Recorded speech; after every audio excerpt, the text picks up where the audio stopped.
Pemuda itu berjalan keluar dan berjalan dengan senyum di wajahnya. Namun, ketika dia melihat bahwa Tama dan Sinta yang datang ke sini, seluruh orang tertegun sejenak, dan kemudian dia mengenali Sinta, dan dia tiba-tiba terkejut. Dia tidak menyangka bahwa dia akan dapat melihat Nona Fei di sini hari ini, dan dia tidak menyangka bahwa Nona Fei jauh lebih cantik daripada yang dia lihat di TV. Dia sangat menakjubkan. Jadi, dia menekan kegembiraannya, segera melangkah maju, membungkukkan tangannya ke Sinta sedikit, dan berkata sambil tersenyum, "Jika saya tidak salah, Anda pasti Nona Sinta Fei, kan?" Sinta memandang pemuda itu dan bertanya dengan rasa ingin tahu, "Siapa kamu?" Pria muda itu tersenyum dan berkata, "Halo, Nona Fei, saya adalah Kepala Sandiaga Hong Kong, dan nama saya Sandy Dior." Melihat tatapan penuh perhatian Sandy, Sinta sedikit mengernyit, tapi mengangguk dengan sopan dan berkata, "Apa kabar, Tuan Dior?" Sandy sangat senang melihat wanita berpangkat tinggi untuk pertama kalinya. Jadi dia berkata dengan tersanjung, "Saya baik, suatu kehormatan besar untuk bertemu dengan Nona Fei di sini." Setelah berbicara, dia buru-buru bertanya, "Nona Fei, apakah Anda datang ke Hong Kong kali ini atas undangan Tuan Leo?" Sinta mengangguk ringan, "Ya." Sandy berkata dengan penuh semangat, "Saya memiliki hubungan yang sangat dekat dengan Tuan Leo. Sejak zaman ayahku, kekayaan Feng Shui Tuan Leo telah ditangani oleh kami." Mengatakan itu dia melanjutkan, "Ngomong-ngomong, Nona Fei, jika Anda memiliki kebutuhan dalam keberuntungan Feng Shui, Anda dapat menghubungi saya kapan saja, dan saya akan memberi Anda layanan paling profesional secara gratis." Segera, dia mengeluarkan kartu nama dari dalam jubah Tao dan menyerahkannya kepada Sinta, dan dia berkata dengan hormat, "Nona Fei, ini kartu nama saya. Ini memiliki informasi kontak di bawah ini. Tolong simpan itu." Sinta tidak ingin berbicara terlalu banyak dengan Sandy. Tapi dia tidak menyangka bahwa dia terus mencari topik dan mengajaknya berbicara. Jadi dia berencana mengambil kartu nama itu dan segera mencari alasan untuk pergi bersama Tama. Namun, Tama berkata kepada Sandy saat ini, "Maaf, Tuan Dior, saya adalah Master Feng Shui Nona Fei, jadi dia mungkin tidak membutuhkan layanan profesionalmu." Sandy tidak menyangka bahwa Tama ternyata adalah ahli Feng Shui Sinta. Awalnya, dia ingin mengambil kesempatan ini untuk mendekati seseorang seperti Sinta, dan cobalah menjadi Master Feng Shui-nya, tapi dia tidak menyangka bahwa pemuda yang bersamanya sebenarnya adalah rekannya. Sandy, yang tertekan di dalam hatinya, tidak bisa menahan diri untuk tidak mengerutkan kening dan bertanya, "Tuan, saya tidak tahu siapa Anda dan dari faksi apa Anda belajar?" Metafisika Feng Shui kebanyakan tentang pewarisan. Secara umum, ada 6 sekte Feng Shui, dan orang-orang di bidang ini pasti telah memperoleh hubungan dengan guru dan ajaran dari 6 sekte ini. Oleh karena itu, hanya mereka yang memiliki warisan guru yang jelas yang dapat menunjukkan kekuatannya di bidang Feng Shui. Jika tidak ada warisan guru yang jelas, mereka tidak akan diakui sama sekali di bidang ini. Ini seperti seorang pilot yang ingin menerbangkan pesawat, dia harus belajar di sekolah penerbangan profesional dan mendapatkan lisensi pilot. Jika dia tidak memiliki gelar dan lisensi, tidak ada yang mau terbang dengan pesawat yang dia ambil, tidak peduli seberapa kuat keterampilan terbangnya. Justru karena inilah ketika orang-orang di bidang Feng Shui bertemu, mereka harus terlebih dahulu bertanya tentang hubungan antara guru dan aliran pemikiran. Tama tersenyum sedikit kali ini dan berkata, "Saya tidak punya guru, tetapi saya sering menonton TV dan membaca novel di tahun-tahun awal, dan belajar beberapa pengetahuan Feng Shui." Sandy tercengang, dan berkata, "Anda bahkan tidak punya guru, dan Anda berani menunjukkan Feng Shui kepada Nona Fei yang terhormat. Bukankah Anda berarti penipu?" Begitu Sandy mengucapkan kata-kata ini, Tama tidak marah, tapi Sinta menjadi marah lebih dulu. dia dengan tegas berkata dengan wajah dingin, "Tuan Dior, tolong jaga kata-kata Anda, Tuan Renza bukan untuk Anda hakimi."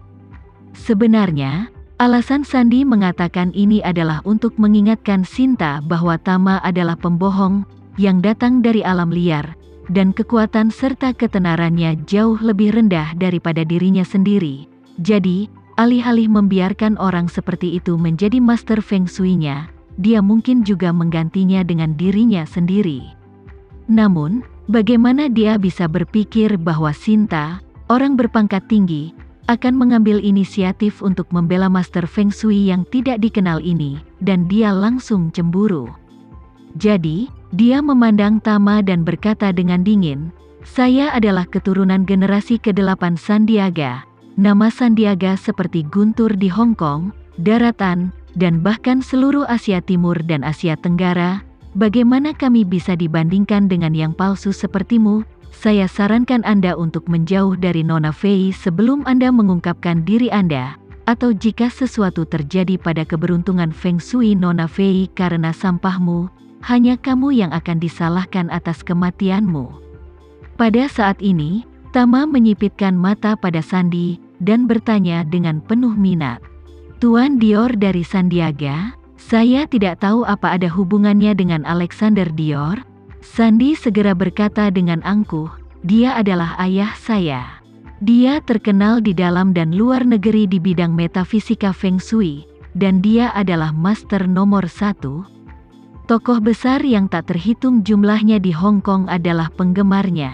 "Oh, jadi begini." Tama tersenyum kecil, "Saya tidak tahu di mana beliau ini sekarang."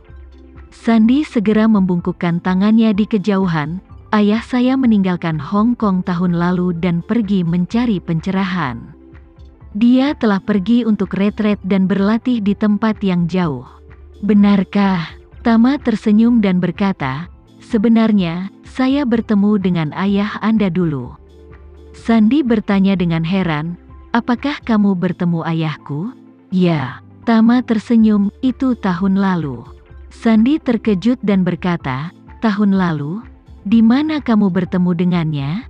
Tama berkata dengan acuh tak acuh, "Di Jakarta." Sandi memandang Tama tercengang, dan berkata, "Ayahku pergi ke Jakarta tahun lalu.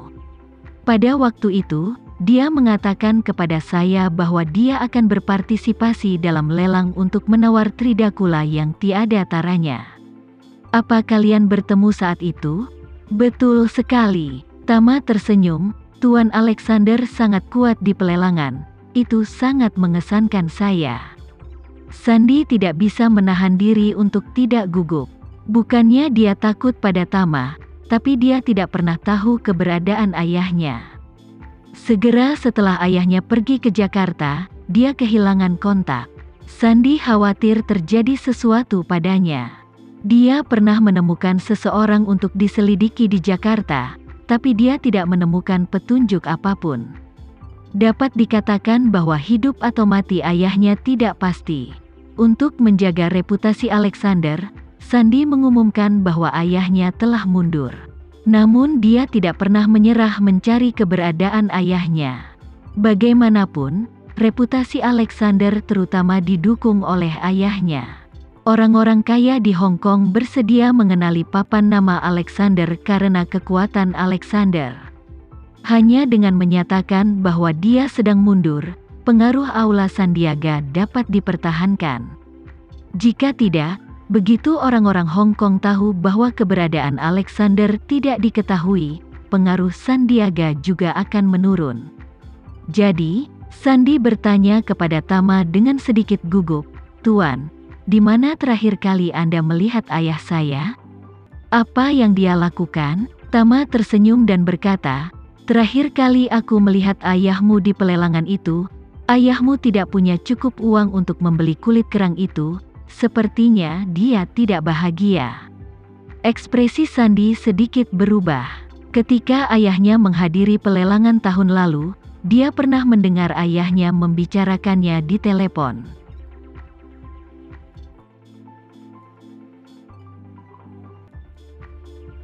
Sekian dulu ya video kali ini. kita lanjutkan lagi videonya di lain waktu.